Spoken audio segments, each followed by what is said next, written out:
Hello and welcome to Delamano Designs. This is Amanda, and today I'm going to be showing you how to create a fun Halloween card with movement.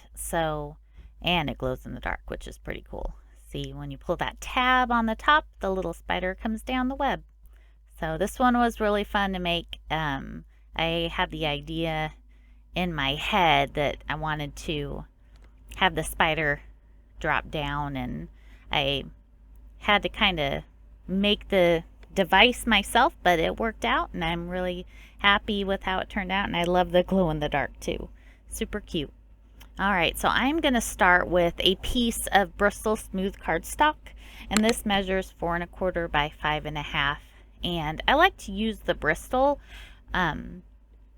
when I do like ink blending, because it just blends so beautifully. Yep, I chose that. I have this stencil from Pretty Pink Posh, and I'm going to start with some black soot at the top, and then right now I have Twisted Citron, and I'm going to blend that in the middle. And these colors, I don't know, I kind of picked some colors that I wanted, and then I tried to pick a couple that would go in between.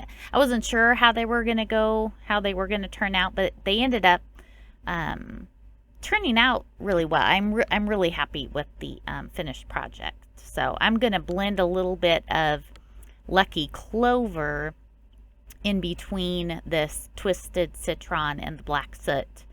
And then after the Twisted Citron, or underneath that, I have Squeezed Lemonade. And then at the very bottom, I just have a little bit of, what's that, Wild Honey, I believe. So once I have that all blended, I'm going to set that aside. And I have my little spider here that I'm going to cut out. And this is a die from Lawn Fawn. I ended up cutting it out of the black cardstock. I cut 2 out, and then I'm going to put a backing behind the first one with glow in the dark. And then I cut the Trick or Treat out, and this is from Simon Says Stamp and CZ Design Trick or Treat.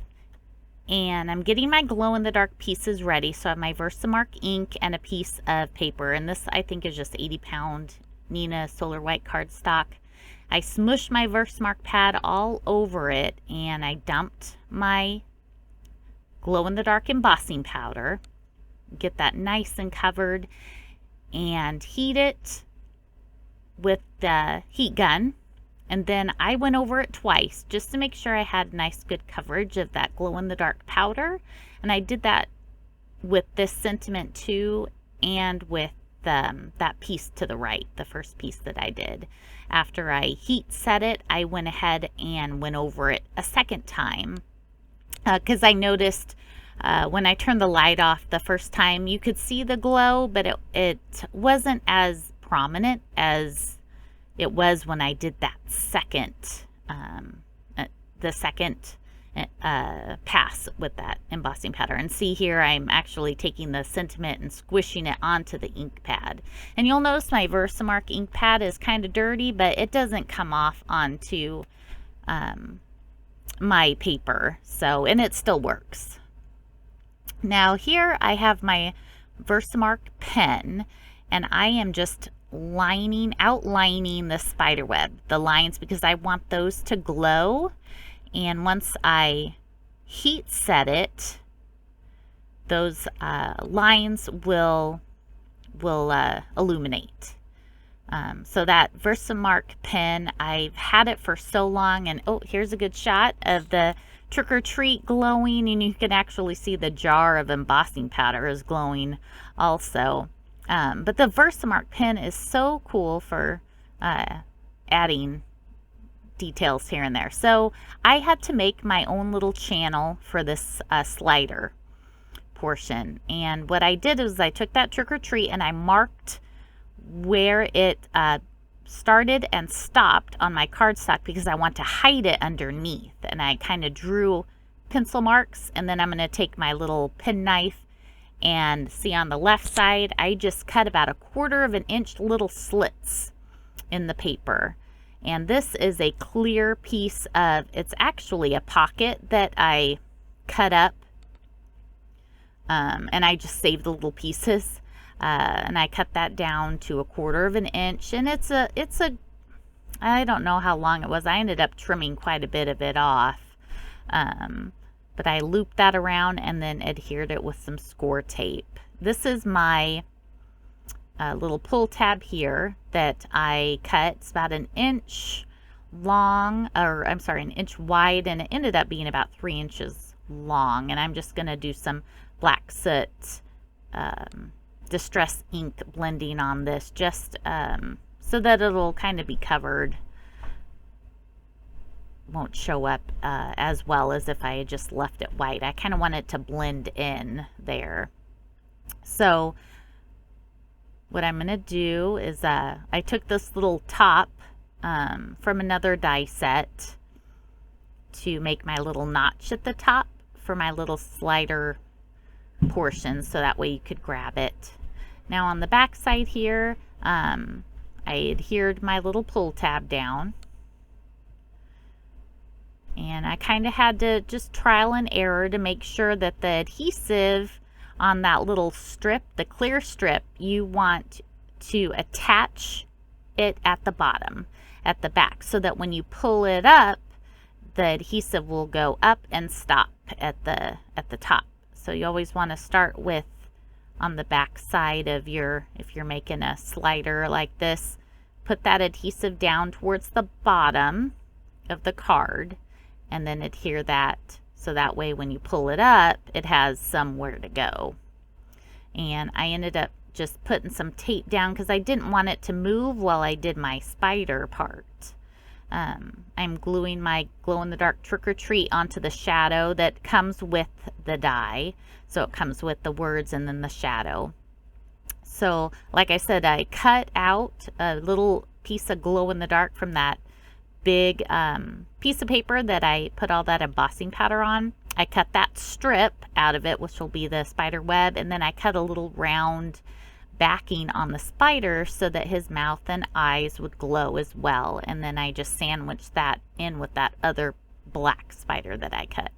So now I'm just trying to figure out at what height I need that spider to sit. So I'm going to, and so we started on the back side and putting that sticky score tape on the bottom.